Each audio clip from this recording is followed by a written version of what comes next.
We met a few close and personal, intimate friends here on our little walk through downtown Las Vegas. And we're going to ask a few people what band they listen to with no coaxing whatsoever. What band do you listen to? Slaughter. What band do you listen Slaughter. to? What band Slaughter. do you listen to? Yes, Slaughter. New Kids. Yeah. Slaughter. What band do you listen to? Yo!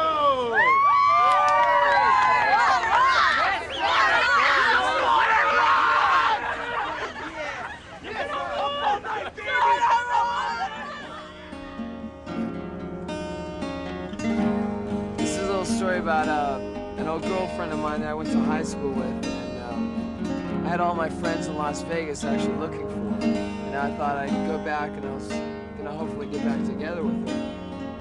And one of my friends called me up one night and said, I have some really bad news for you. He said, Cindy, which is her name, which we dedicate this song on our record to, died 2 days ago, and her funeral's tomorrow. So I went to the funeral, and it's kind of a strange thing. I thought I'd write a song about, instead of glorifying death or suicide, a song about letting go of something you really care about. So that's what the song's about.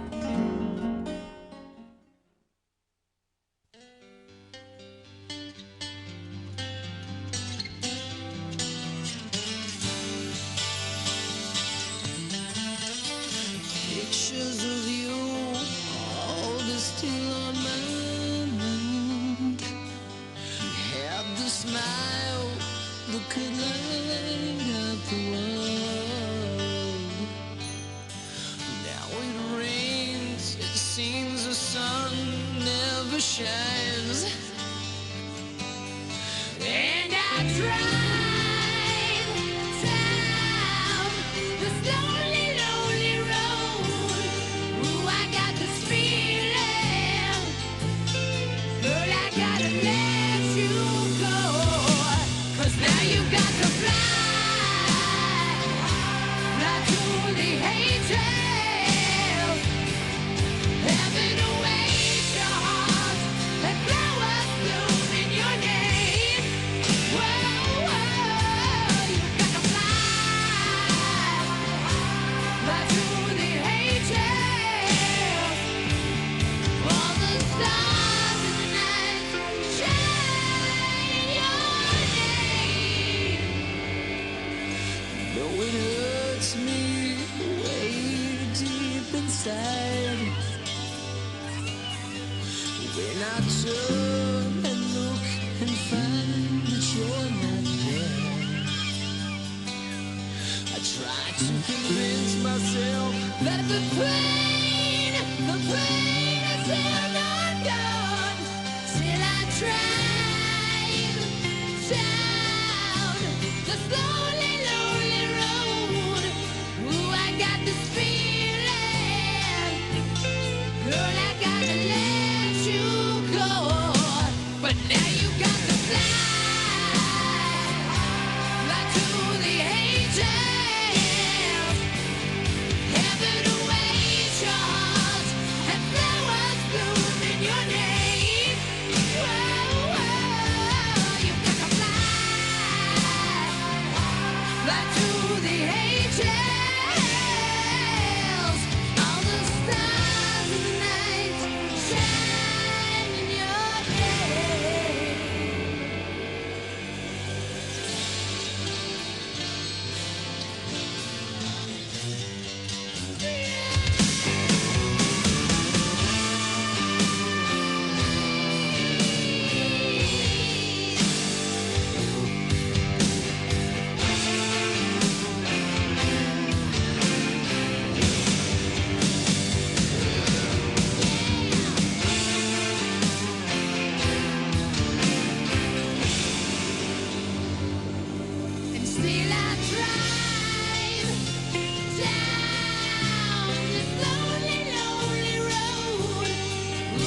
Dana Strum and I were in a previous band before this, and we tasted a little bit of success, and we wanted to move on forward to have a band, all for one, one for all situation. And we kept looking for the guitar players and drummers. In fact, we got 12 moving boxes of cassettes, videotapes of people that lit themselves on fire and everything else you can imagine. And we still didn't find these people. After 6 months, we finally found Tim, actually. And Tim, I met at a barbecue, and I didn't even know if he was a guitar player. In fact, the first thing that Tim ever said to me was, "Do you want weenies or chicken?" And we just got along very well, and that was something we really wanted in this band, is to have it to where everybody got along really well, and You could hang on a tour bus together. yeah, hang on a tour bus where we wouldn't get in fights, go stir crazy here. And so through the barbecue we started rapping, had a good time, and a little bit later on he says, "Hey, I'm a guitar player, by the way."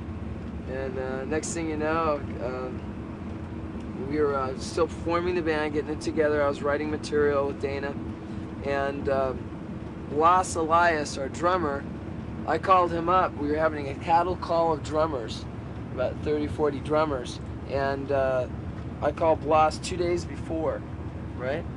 2 days before he auditioned me, he didn't even give me a chance. So anyway, he told me to send a videotape out to him, and I was like, you know, if I send a videotape, they're gonna have an audition this Saturday. Wouldn't even get there till after the audition, so I figured it's like not even a chance. So I called him Friday night, and they weren't home, so I left a message on their answer machine, and decided I was gonna come out anyway, even if they didn't From know I was Houston, coming. Texas, too. From Texas. I mean, he's from Houston, Texas, and one thing that we really saw in Blas, as well as being a very talented drummer, is that he flew himself out because, of course, we don't have any money. Without even enough money to get home. Yeah, So without they any money to get know home. He time. didn't tell us They were that. stuck with me from that point. He didn't even tell us that. I remember seeing a picture of Blas on Mark's floor in his bedroom before Blas was actually out in the band when they were still searching for people. And I said to Mark, I said, "God, this guy looks great. I wonder if he can play." And we both looked at each other and said, "Probably not." Because usually, you know, in Hollywood, the way it is. Yeah, you in know, Hollywood, it's like a lot of you have a times. good look, there's usually a you can't good-looking play. guy. It's different in Texas, though. You gotta remember that. Yeah, it's a shuck and jive artist from Texas here.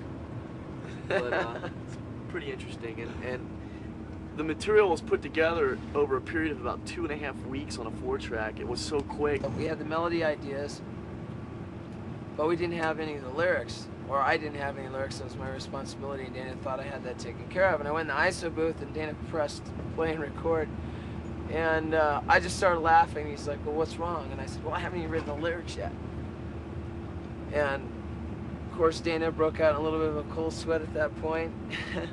And I just started writing lyrics on pieces of paper, pizza boxes, Domino pizza boxes. Tim went out for pizza, and I was just writing on anything. And I think that average-wise, the lyrics on this record were literally written in an hour a song, I'd say, right? About an hour a song. Very much the lyrics on the record were written about things that were happening around that time, yeah, too. just I can remember walking into the studio and hearing the very, very